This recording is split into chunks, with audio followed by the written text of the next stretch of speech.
Assalamualaikum dan salam sejahtera. Utama TVS 28 Disember 2020, saya Kerzari Afindi. Dan saya Zahriza Awang dan ini antara paparan utama untuk malam ini. Keputusan Jawatan Kuasa Pengurusan Bencana Negeri JPBN Sarawak membenarkan majikan mengambil pekerja asing yang sah dilihat mampu mengatasi masalah kemasukan pendatang tanpa izin parti.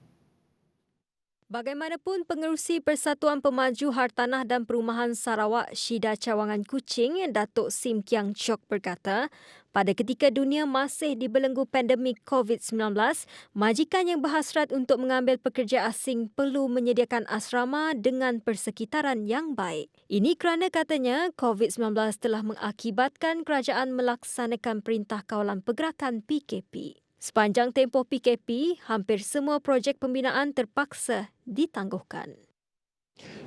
Due to the COVID-19 virus and the MCO lockdown, most construction sites are closed since 18th of March till early May. Almost all construction sites have resumed work now, but the pace of work are much lower than the pre-COVID level due to the SOP. Not enough foreign workers cannot return back to Sarawak after they left the MCO, or to recruit new workers, except until 1st of January. Katanya lagi, pekerja asing juga merupakan antara faktor utama dalam memastikan pembinaan projek dapat dilaksanakan dengan lancar. Ini berikutan kekurangan tenaga kerja mahir dalam kalangan warga tempatan. CIDB also reported that some sites are still in operation but could not operate at full capacity. Among reasons for construction sites being unable to function fully are inability of workers, material and capital, and also concern of infection risk.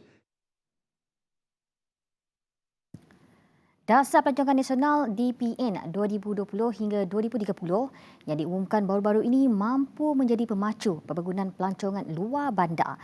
Lebih-lebih lagi bagi industri pelancongan desa bernilai tinggi khususnya di Sabah. Menurut Pengerusi Persatuan Mesilo Atamis Homestay, Azizul Julirin, ia termasuk memperkasa produk-produk kebudayaan, seni, warisan, rekreasi dan alam semula jadi. Dasar itu juga akan dapat meningkatkan sumber pendapatan serta menguntungkan penduduk di kawasan berkenaan selain menyumbang kepada pemulihan ekonomi negeri. Pelancaran DPN disifatkan sebagai tepat memandangkan pengusaha pelancongan desa, terutama di Sabah yang terjejas teruk, memerlukan hala tuju lebih jelas untuk memulakan semula operasi mereka. Terdahulu, Perdana Menteri Tan Sri Muhyiddin Yassin berkata dasar itu bermatlamat untuk menjamin kelangsungan industri pelancongan negara serta kembali menjadikan Malaysia sebagai destinasi pilihan pelancongan. Dasar berkenaan akan dilaksanakan menerusi 6 teras strategik utama. Seterusnya, belia Sarawak disaran untuk menceburkan diri dalam sektor pertanian dan pengeluaran makanan halal. Demikian saranan Menteri Pembangunan Usahawan dan Koperasi Datuk Seri Dr. Wan Junaidi Tuanku Jaafar, ekoran daripada permintaan tinggi di seluruh dunia. Pada ketika ini, katanya, kebergantungan Malaysia dengan produk berasaskan pertanian import adalah tinggi. Justeru, katanya, belia di Sarawak perlu mengambil peluang ini bagi memastikan keselamatan makanan negara terkawal selain mengatasi masalah pengangguran. Dengan latihan dan sokongan yang tepat dari pelbagai agensi, terutama dari Kerajaan Persekutuan, Wan Junaidi percaya bahawa Sarawak boleh menempatkan dirinya secara strategik sebagai pengeluar makanan halal organik antarabangsa. Kini terdapat 1.6 bilion umat Islam di seluruh dunia dan anggaran permintaan pasaran global untuk produk dan perkhidmatan halal pada tahun 2019 adalah $2 trilion Amerika. Baik, pembukaan semula sempadan negara kepada pelancong asing amat ditunggu oleh pemain industri pelancongan tempatan. Ini kerana selain pelancongan domestik, sebahagian besar pendapatan industri pelancongan tempatan dijana pelancong luar negara. Presiden Persatuan Ejen-Ejen Pelancongan dan Pengembaraan Malaysia, MATA, Datuk Tan Kok Liang berkata pihaknya berharap sempadan negara dapat dibuka pada suku pertama tahun depan. Sektor pelancongan, khususnya sektor perhotelan akan kembali bernyawa sekiranya sempadan negara dibuka semula. And I believe that opening of borders is one of the better ways to invigorate the economy. Of course, domestic is only internal, but I believe that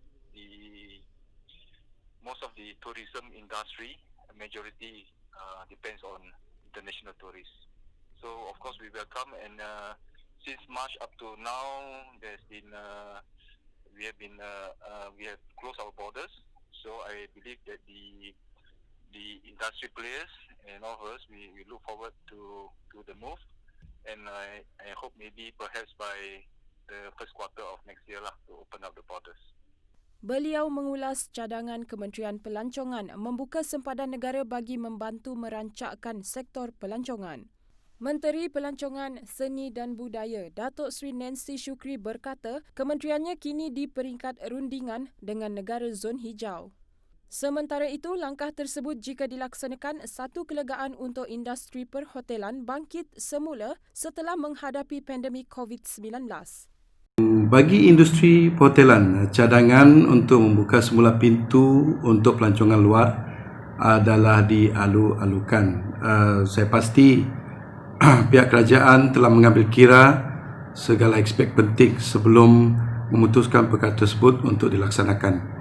Pembukaan secara peringkat bermula dari pelancongan domestik hingga ke peringkat antarabangsa, dan jika pembukaan untuk pelancongan domestik boleh ditangani dan tiada penularan wabak secara mendadak, maka peringkat antarabangsa dari destinasi terpilih boleh dilaksanakan. Ia juga ada langkah awal yang penting untuk memastikan pemulihan semula sektor industri pelancongan yang sememangnya terkesan teruk akibat COVID-19. Cabaran menghapuskan wabak COVID-19 tidak menghalang usaha memperkasa sektor awam yang merupakan antara agenda utama kerajaan. Kata Perdana Menteri Tan Sri Muhyiddin Yassin, usaha itu dilakukan untuk memastikan sistem perkhidmatan yang cekap, telus dan mesra rakyat.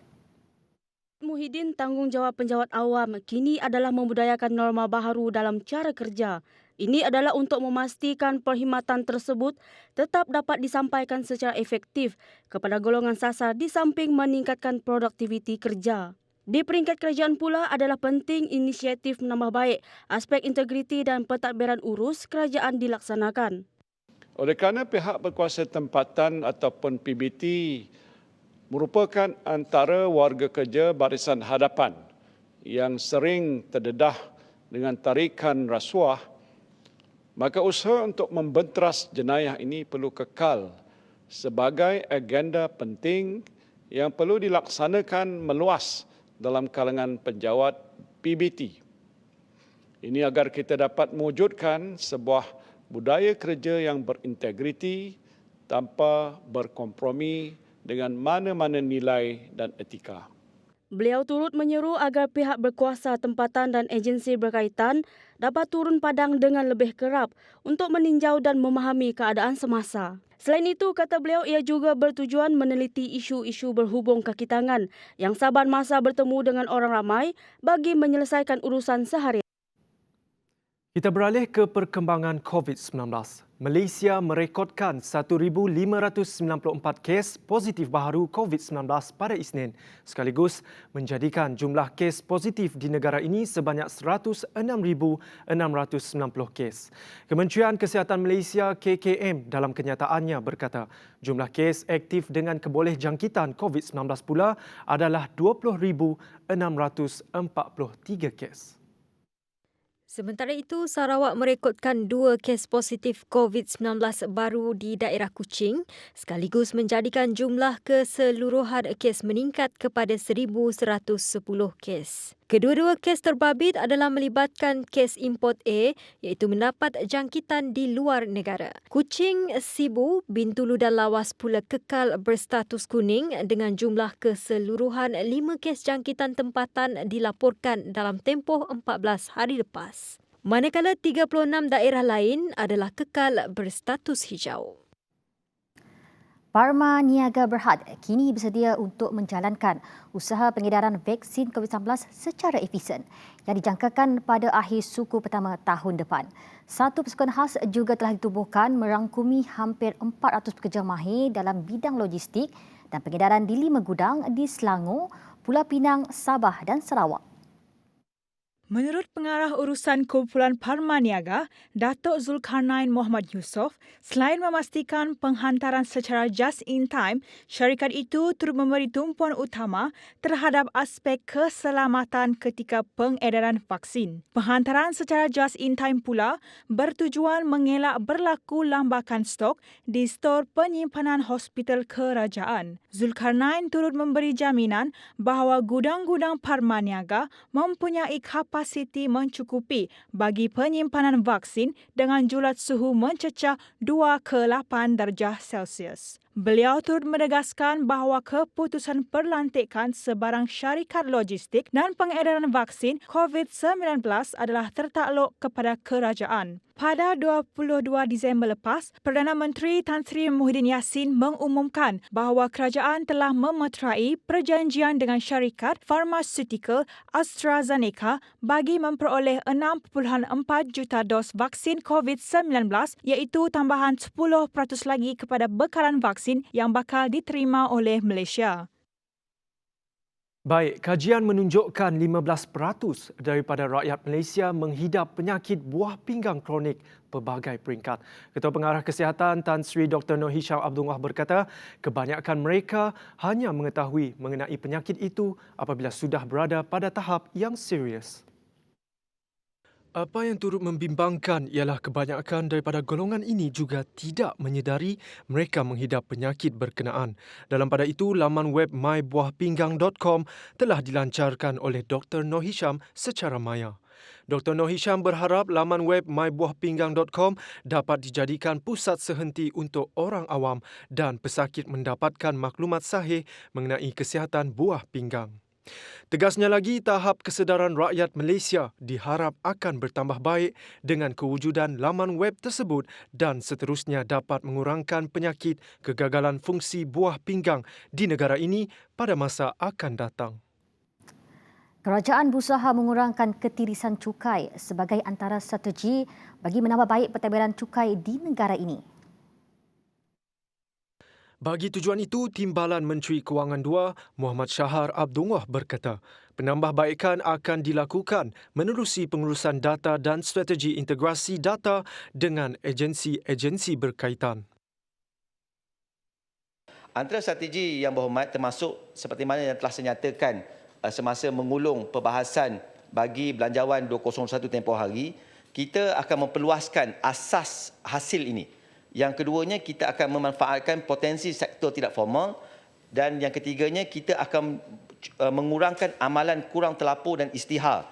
Yang keempat, kita akan mengurangkan ketirisan cukai serta menambah baik pentadbiran cukai melalui pengurusan data yang terkesan dan integrasi data dengan agensi berkaitan. Katanya lagi, pandemik COVID-19 turut menjadi antara faktor yang menjejaskan kutipan hasil cukai.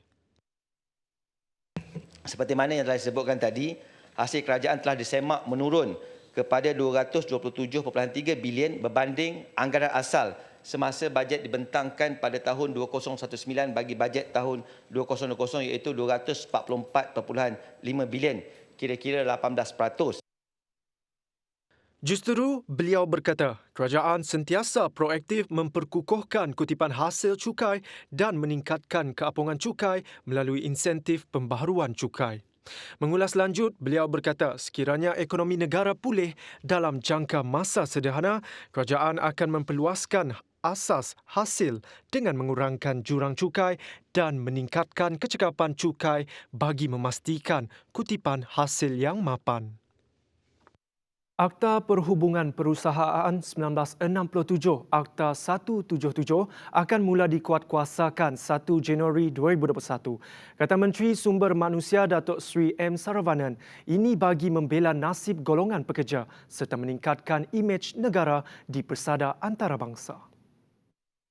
Pindaan utama Akta 177 adalah berkaitan pemansuhan kuasa budi bicara merujuk kes ke Mahkamah Perusahaan bagi membolehkan pekerja mendapat keadilan dan hak untuk didengar di Mahkamah Perusahaan tanpa sebarang proses tapisan.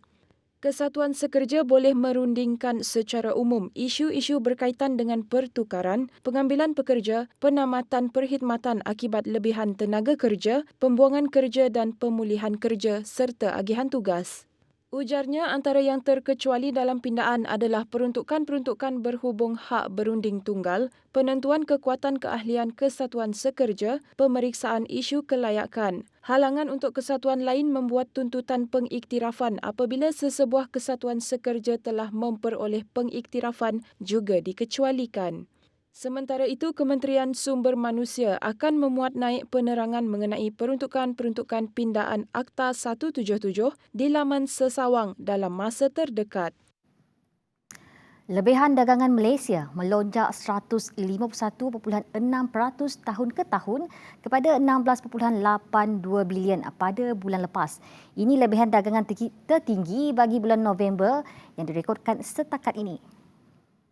Kementerian Perdagangan Antarabangsa dan Industri MITI dalam kenyataannya berkata, ekspor meningkat 4.3% kepada 84.43 bilion ringgit berbanding bulan yang sama tahun lepas.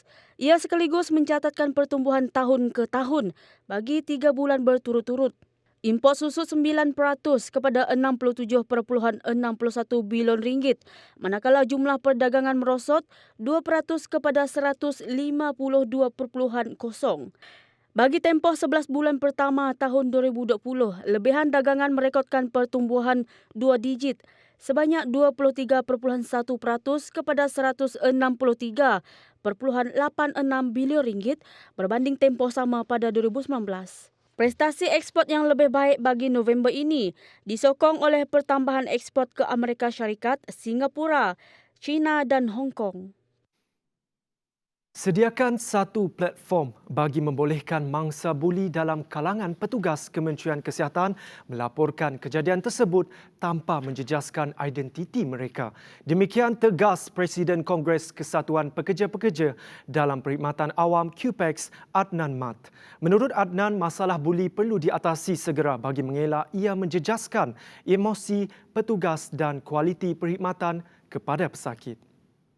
Siasatan dalaman juga perlu dilakukan susulan pendedahan laporan kajian Persatuan Perubatan Malaysia MMA berhubung isu buli dalam kalangan petugas kesihatan. Ia bagi memastikan masalah itu dapat dicegah dengan lebih berkesan sekaligus menyelesaikan aduan yang timbul. QPEX berpandangan budaya buli di alam pekerjaan terutama dalam bidang profesional dan kritikal seperti doktor adalah tidak wajar dan tidak boleh diterima.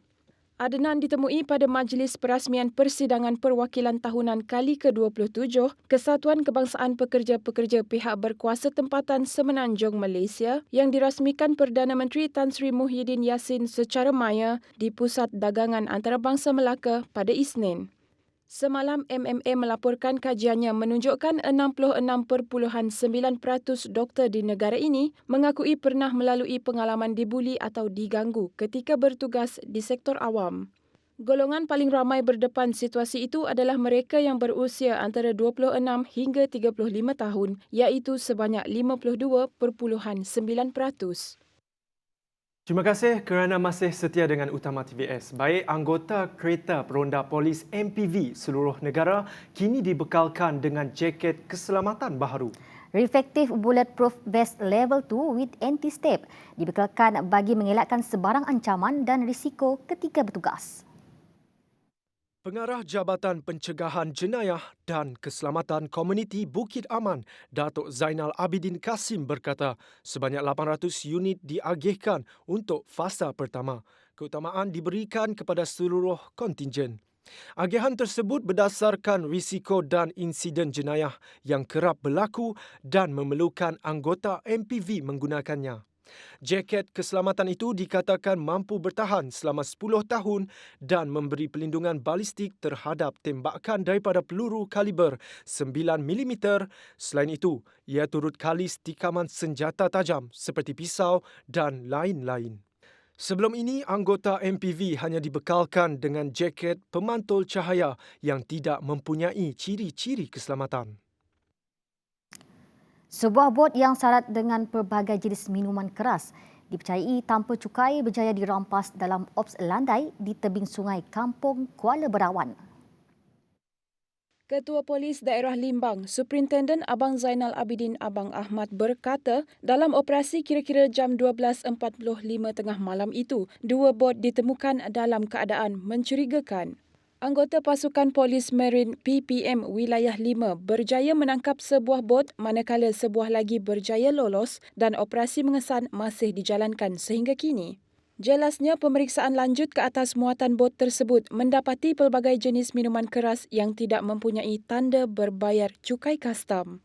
Sebuah bot gentian kaca, sebuah enjin 60 kuasa kuda, 1 tong minyak 25 liter dan minuman keras pelbagai jenama adalah antara barang yang dirampas pihak berkuasa dalam operasi itu. Barang rampasan dibawa ke Pejabat Markas Taktikal Pasukan Polis Marine Wilayah 5 Limbang untuk tindakan lanjut. Ini pula lain kisahnya. Seorang bomoh yang disyaki merogol seorang gadis bawah umur ditahan ketika menjalankan upacara perubatan tradisional untuk menghalau hantu di sebuah kawasan anak Sungai Batang Baleh, Kapit baru-baru ini. Menurut Ketua Polis Daerah Kapit, DSP Freddy Bian, suspek berusia 34 tahun itu ditahan selepas pihaknya menerima satu laporan polis berhubung dengan kejadian itu pada jam 1.30 tengah hari pada 26 Disember. Menurutnya, upacara miring dan bebiau itu diadakan di tepi sungai. Setelah selesai upacara itu, bomoh tersebut kemudian membawa anak pengadu ke tempat yang tidak boleh dilihat oleh pengadu, iaitu di sebelah hulu sungai, bagi tujuan menghalau hantu dari badan anak pengadu. Dipercayai bomoh itu telah mengambil kesempatan memperkosa mangsa ketika upacara menghalau hantu itu tanpa dilihat sesiapa. Suspek yang berasal dari Balingian direman selama 7 hari sehingga 2 Januari tahun depan. Kes disiasat di bawah Seksyen 376 Kanun Keseksaan kerana disyaki merogol. Baik, kita beralih ke perkembangan sukan tempatan. Skuad Kuching City FC memburu 4 muka baharu bagi memantapkan lagi pasukan mereka.